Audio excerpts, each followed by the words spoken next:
everyone. Welcome to our second episode of our minicast. This week we'll be talking about Dune. It'll be just me and Brian because Nick didn't have the chance to watch it yet. But we just hope you enjoyed just me and Brian talking about it really quick. All right, let's get into it. Yes, issue number 2 of the minicast. How does it feel, Rene, between just you and I, back like in the old days? Like, those were the days, or something like that. That's how it is. Yeah. So this is just going to be like, Rene was saying, a 10-minute short little minicast to review Dune. Dune, as October everyone, 21st. Dude, really quick, like Dune is like one of those movies that I feel like it's always that one friend in your group that just loves Dune and like no one else cares. So and like it's like basically you'll be talking Star Wars and then like someone in the background in your group's like, but what about Dune? What? Dude, how do you not care about Dune? You know, Dune was the one that inspired. They're like, okay, we get it. Got it. Jesus, like understandably. Yeah. Now, I will say this, because you, amongst the three of us, we didn't really, no disrespect, we just didn't care about Dune. We don't, as much as some other people did. I mean, I was never introduced to Dune at all as a kid. Like my dad didn't really care about it, and just never anyone around me really talked about it. You know, so yeah. I've never read the books. I didn't even know Dune was a thing. Oh, really? I've known of it for like maybe since I was like 18 or so. But I haven't really I've never read the books, never seen the movie. And just never got a chance to, because I always hear bad things about the first movie when it came out. Yeah, it's just like it's all right, it's terrible, or it's either really bad or it's okay, or fans are like it could have been better. You know? It's like, well, it could have been so much more. But the movie was made back in like the 80s. Can you double check, Nick? I think so. Nick's behind the computer. Yeah. Was Jason Momoa shirtless in this one? No, surprisingly. He was facialist. He didn't have any facial hair at all. That's right. Which was weird. I keep forgetting what he looks like. So let's start off before we, because this is going to be a spoiler-filled minicast. So if you guys have not seen it yet, because given this minicast will be releasing just a couple days after the movie release, spoiler alert, that's your warning. We're not going to warn you guys again. Turn back around and come back to this podcast or minicast once you guys have seen it. But let's go ahead and talk about the star-filled cast. What's up? Which number is this one? I don't know. 5. You're asking the wrong person. I work the cameras. I don't work the... I don't do the audio. Is it? That's not 5. Oh, Yeah, that is 5. It's Whoa. really low. I gotta max it out. So Dune came out in 1984, and it starred Kyle MacLachlan. Yes. MacLachlan. Okay. And Patrick Stewart. And what was does it say like at least the ratings on that generally or no? If not, that's fine. It's got like a 45% on Rotten Tomatoes. Oh, okay. Okay. So Starfield cast, this newer one. Yes. We've got Jason Momoa. We've got Zendaya. We've got Josh Brolin. Which I forgot until I saw him. I'm like, that's Josh Brolin. You know what? So we'll get into that later. Yeah. But and then you have Oscar Isaac, one of your favorite actors, Oscar Isaac. Which there was a point where I forgot he was Poe Dameron, and then he started being a pilot, and then he became Poe Dameron. I'm like, God dang it, dude! You can't I split myself. He was so great. Oscar Isaac was really good. All the actors were great in this movie. Even Peter Skarsgård, he was the I guess I forgot whose character he was specifically, but he was great in it as well too. He played the bad guy in this one. Yeah. There's other Dave Bautista. Javier, what's his name from No Country for Old Men? Oh. Huh? Javier Bardem. There you go. Yeah. He was great as well too. So the entire this cast was like, poster board material. This is how you get people to get, to go see it. Just the poster? It was just like all their faces. Yeah, like, that's how it's advertised on HBO Max. It's like bam, bam, bam. There's nothing else of the movie than just the cast's face. Like, here, we have all these people. Watch the movie. Exactly. Nothing bad about that because at the end of the day, the movie was shot beautifully, aside from, the star-studded cast. Yeah. Personally, I think that this movie was just beautiful to see. I wanted to try my hardest to compare it to something like maybe Star Wars or even like, Battlestar Galactica, something like that where like the atmosphere, it's a very Star Trek, far into a future. Star Trek, excuse me. Star Trek. Star Wars and stuff. You just keep circling around. No, yeah, you can see where a lot, because when was the book published? Has the book been out longer than the movies? Probably in the I think so. 70s, Yes, 60s now. Yes. Yeah. Okay. Go ahead. Yeah. While Nick's looking it up for us, Yeah, because it feels like there's a lot of things that were taken from normal sci-fi stuff into this movie. You know? Dune was published in 1965. Yeah. Oh wow. 60s. So okay. Yeah. So it was shot beautifully, and you can tell that the emphasis wasn't on, you know, the starships or what they were piloting or anything like that. It was more of the environment, the worlds that they were trying to set up. Yes. Which was, I forget the planet. Like, honestly, if I'm going to say something, you know, negative right now about the film, the lore is heavy. So given we're going to be talking about the movie right now, there's going to be a lot of things that we might not know because there's so many different names that are thrown out there. I couldn't keep track of all of them. Well, there were 2 different houses. So Skarsgård was Baron Vladimir Harkonnen. Mm-hmm. Yes, that's what he was. The Baron. He was the Baron. He was The the Baron. Baron. Peter Skarsgård. See, there's so many names. That's not Peter Skarsgård. Oh, who's what's his name again? It was Which it's Stellan Skarsgård. Stellan Skarsgård. He's their father. Yes, the papa of all the other Skarsgårds. It was beautifully shot. I think what we visually saw was great. Even some of the scenes where like there was the transfer from one place to the planet where the spice was at. Oh yeah. How it was shot or it was kind of like portrait out and you saw where the ships were going, but they didn't even do a close up on the ships. They were just coming out of the little funnel into the actual planet. Like, that's great. There was a lot of things I liked. For me, not knowing anything, not reading the book or watching the movie ahead of time, just going into it, I didn't feel overwhelmed at first until maybe later on. The lore? No, yeah. Are you serious? I didn't feel like it was all like at me. I followed it pretty well. I think what for me helped is that I was getting very, what is it? Like kind of like Game of Thrones kind of vibe where it's just, about these different houses and they're clacking heads at one another. Okay, stuff. I wanted to say there was a very Game of Thrones vibe, but I was too scared to say it because I haven't seen Game of Thrones, but like people talk about it enough that like one of the big things are houses and families and stuff. So I think that's why if you've watched Game of Thrones and you watch this, it's not too far out there where it's like, I got to remember all these different houses and these different factions and stuff like that. It's Game of Thrones in space. Basically. Yeah.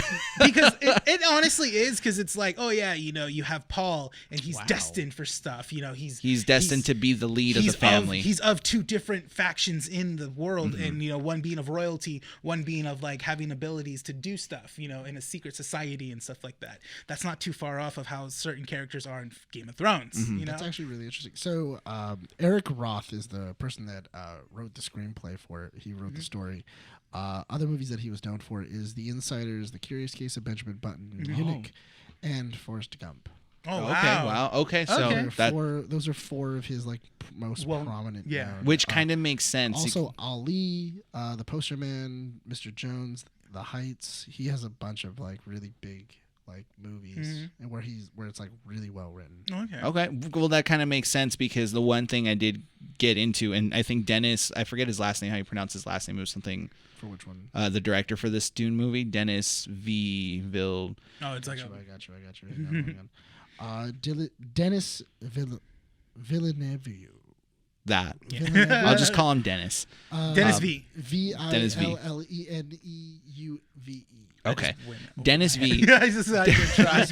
He did a good job.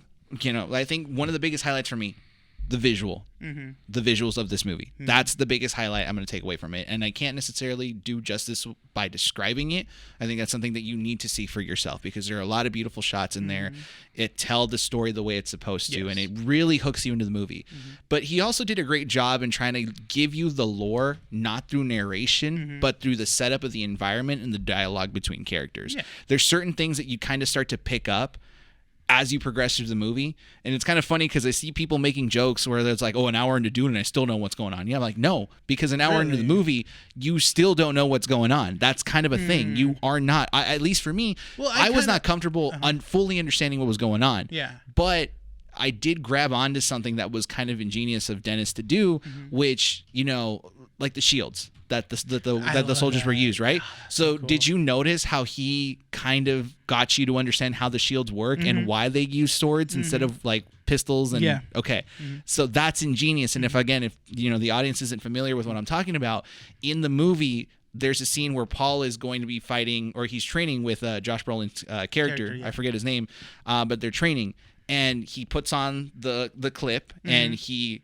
quickly, tests it like rapidly, and then he slowly approaches the shield with like a slow movement, and it penetrates it, and that gives you that idea. You know, a projectile or a fast swing isn't going to affect the shield. It has to be slow. So then as you start to progress into the movie, you start to think, well, why, you know, we're talking about, you know, technologically advanced races that are able to do interstellar travel. Why have they not developed something like pistols or laser weapons or something like that? Because these shields project or, you know, protect against high velocity projectiles. So that's why they do something like swords. So that's what that's what really got into you. It's whole that why didn't they just come up with just laser guns or something like that? It would just easily bounce. You start to pick up on these things, and you know, Dennis did a great job in giving you that, you know, without necessarily telling you, Rene, this is how that works, and that's ingenious. That's actually a very good way to storytell because it hooks you onto that. You know, you said that you were quickly grabbed onto the lore, that you kind of understood what was going on. I picked up what was happening, I think because most of the actors and characters were just very interesting as well, too. I think that's what grabbed me was just the characters. And I was like, oh, okay, this is cool. What I loved was the choreography. The fight scenes were actually really fun to watch. Jason Momoa fighting was great. Even Paul was great at fighting at the end of the movie when he was dueling against the other Freeman. Organic. It wasn't like super. And it felt choreographed. It felt like it was actually happening, you know, which was good. That's the thing. It shows that they were training for a while. They trained really well. And just the visuals as well too. The sandworms looked very scary. That's why I want to go see it in IMAX. We saw this streaming on HBO Max. So I actually had a customer that came in and talked to me about the movie because they saw it in theaters. The one bad thing about the movie was that the music, the scores were overpowering the dialogue sometimes when you watch it in theaters. So you can kind of tell that there's an imbalance because the mother character for Paul was kind of a little bit. We're going to move on to, like, you know, the character analysis portion of it. The mother character was interesting, but at the same time, there were certain parts in the beginning of the movie where they would be talking very, very loudly. And then you got to the mother scenes and they were whispering. You're like, what is going on? Why can't we lower the music, please? And I'm just like, okay. She's like, fear. I'm raising the volume on my TV. And then boosh, giant explosion. Like, oh my, relax. You know? Like Tron. So there were some moments of like imbalance there in terms of, you know, the situation. I get it. That's maybe something you can fix in post. It wasn't that big of a factor for me to say like, okay, you know, it's annoying. Because the thing is that I was thinking about it because I'm watching it with subtitles, honestly. Because I watched it late at night and I couldn't put it up loud enough because me and my dad we share the same wall, so he could just hear it and stuff. And it was just the mother scenes is just are going like, I know. So I had to put the subtitles on, and I'm thinking in my head, I'm like, oh wow. So if I watch this in the theaters with obviously can't watch subtitles, I wouldn't pick up on most of the dialogue. No. And I think that was one of my setbacks in this film. And that was a very dangerous thing to do because a lot of the dialogue is what builds the lore. You cannot, especially with the mother. The beginning of the movie, they established Paul as being of two different, you know, lines, right? So there's the lines that he has between him and his father, and then there's a line between him and his mother and his grandmother. And that portion of it is very quiet. So if you don't pick up on what's going on there, then you're not going to understand why there's this war that's going on afterwards and why it's so important. Why it was that the grandmother then goes to the Baron and basically says, don't kill him, and why they have to kill and all these different things. Like, you don't know the relation of it. I will say that in terms of the lore and how the characters were developed, I don't think I've seen a movie this heavy since probably Lord of the Rings. You know what? I can stand behind that. Because Lord of the Rings was in that. Not to say that they're both similar to it. No. But it's, you know, Lord of the Rings, unless you've read the books, you would be very familiar with what's going on. Yeah, it's more of like you're just kind of like trying to pick up what this world is. We're being thrown in this world that's been in the story established for already thousands and thousands of years. And we're basically in the middle of it. And I get what you mean. Just to kind of wrap up my points, because we are hitting about a 20-minute mark, and I think our final thoughts are, you know, due here. We're going to be talking more about this in issue 70. I think we're going to be handling it from a different angle, but you know, just catch more of our Dune talk, issue 70 on the podcast, Keeping Up with the Nerds, which will be releasing Wednesday at 11:30 a.m. Subscribe to YouTube, follow us on Podbean, and on Apple Podcasts, everything, wherever you get your audio platforms to hear what we have to say more about Dune and other topics as well. But to kind of wrap up our thoughts, the point that because Andy was asking, she sees the hype for this movie. I think that the internet's convincing a lot of people to go watch this. It was kind of funny how I explained to her the way this movie approached storytelling. And I said Harry Potter, right? Yeah. Harry Potter is a movie based on a book telling you the story in a movie format. Mm-hmm. This is a movie based on a book telling you a story through a movie in a book format. Mm-hmm. Because when you read a book, even comic books and stuff like that, a lot of the environment and the world building has to be told through dialogue and through visuals. Mm-hmm. Like even in a comic book, right? You understand how the story is going to be progressing based on the artwork that's being portrayed out there, right? You could think about, like, if we're going to talk comic books, something that we can both relate, Greg Capullo and Scott Snyder. Yeah. The reason why their Batman comics were so great was because the art in those books really portrayed the atmosphere that was being told in those, right? Endgame, Death of the Family, and then one of your favorites, Court of Owls. Court of Owls, yes. Yeah, that's how it is. And Dune was doing that as well. You can tell where the story was headed based on the atmosphere, based on what you were seeing. Yeah. Any form of confrontation that was going on, either the camera would be super close or it'd be focused on something, and it really wants you to kind of like pay attention to what the situation, right, was going on. So Dennis did a good job in telling you a story in a book format using a movie. That's the way I see it. So that's what I enjoyed a lot out of it. And then, do you have any final thoughts? No, it's just, if anything, because one of the main things was, people were like, they were afraid to watch it because it seems like it's a lot to take in, which there is a lot of lore. But for me, if you've seen Game of Thrones and know how, when it comes to explaining royalty and houses and stuff like that, you'll pick it up really quickly, fairly easy. And I feel like a lot of people watch Game of Thrones, and this will be the same thing. They'll pick it up naturally. So funny you say that, because I can't watch Game of Thrones because I'm not big on medieval dragons kind of stuff. That's like my thing. I could pay attention to that if it's in a sci-fi, if it has that sci-fi icing on top of it. And now I kind of have the feeling that you're going to get the opposite reaction, where people are not going to be interested in Dune and say that, the lore is so difficult and all this other stuff, but it's coming from people that watched Game of Thrones. Yeah. And it's because it has that sci-fi icing on top of it that people are going to not be as interested in it. That seems about right. That's the thing. Dennis is very bold to say this is Dune Part 1.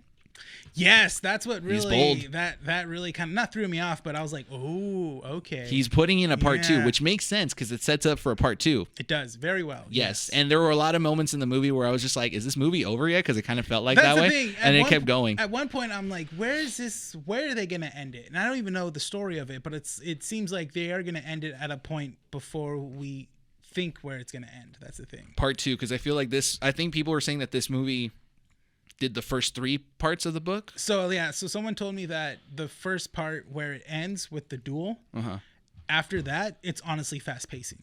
They get to from A to B fairly quickly. In the rest of it, in the rest of the story. So I think part 2 is in pre-production, but I haven't heard official confirmation from Warner Brothers or Legendary saying it's confirmed. They haven't confirmed it. I think they're waiting for more of box office kind of numbers, or like if it's gonna get good reviews. Yeah, we'll talk about it more on our podcast. But we ready to wrap it up? Yes, let's do it. Perfect. So that was our little mini cast review of Dune, which released on October 21st. Again, thank you guys for joining us. We're gonna be posting this and every other exclusive one shot on our website first for a couple days, and then it'll be headed over to YouTube where you guys can catch up. So again, find us on our website, keepingupwiththenerds.com. If you're watching this on YouTube, you guys can follow us on Instagram and Twitter as well, Keeping Up with the Nerds. That way you guys can find out when we post up new things, when we update our websites or release new video content, things like that. Follow us on there. That way we keep you up to date. And if you guys are interested in hearing more of our voices and seeing us, follow us on every audio platform as well. Podbean, Spotify, Google Podcasts, Apple Podcasts. And if you're listening to Apple Podcasts, leave a review as well. Let us know what you guys think. For our main Keeping Up with the Nerds podcast, that's going to be the longer version of that. With that said, thank you guys for joining us on this Keeping Up with the Nerds one-shot mini cast. My name is Brian. Rene. And we'll see you all in the next one.